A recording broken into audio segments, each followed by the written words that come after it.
Dana, you need to ask your employee Alex for forgiveness. You're the boss doing this. I was supposed to set up a team building event for, the office weeks ago, but totally forgot. And I kind of had to scramble last minute to put something together and make sure everyone had to be there. Why did everybody have to be there? Well, so there's an executive that was coming to the event, and his expectation was that everyone has to show up. I got a message from Alex saying he had an appointment that evening that he couldn't make the event. Of course, the executive comes in for the event, and he's asking, where's Alex? And instead of outing myself, I told him that he just couldn't show up. I felt bad because the executive sent a note to Alex telling him he wasn't a team player and he'll leave the consequences up to me, right?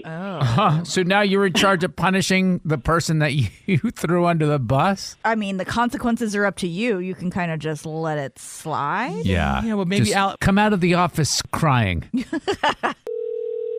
Hello. Hey, good morning, Alex. This is Tad, Drex, and Kara. How are you? Oh, hey, guys. I'm doing all right. What's up? We were calling because we heard you missed the big team building event last week. You heard about that? Yeah, we heard it was a pretty big deal. It was, but my wife and I had a appointment that evening. She's expecting, and we had an OB appointment. We both work, and the doctor was kind enough to keep the office open. It was important we come in when we did. Were there any issues, like if it was a mandatory meeting, any issues at work for missing it? My boss is trying to make an issue out of it, but that won't be a problem for long. I've got an ace up my sleeve.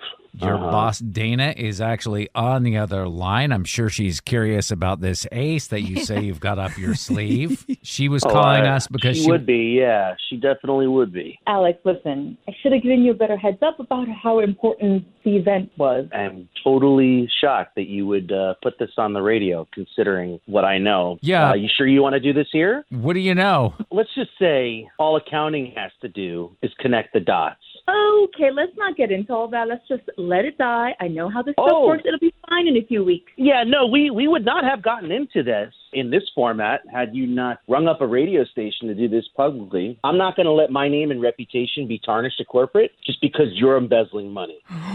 Dude. Embezzling money? Whoa. Oh, Yes. my God, that is not Quite- the case at all. It's the only place I could find that could accommodate us the last minute. What Dana did was she subsidized, using company funds, her husband's axe throwing business, which had yet to launch.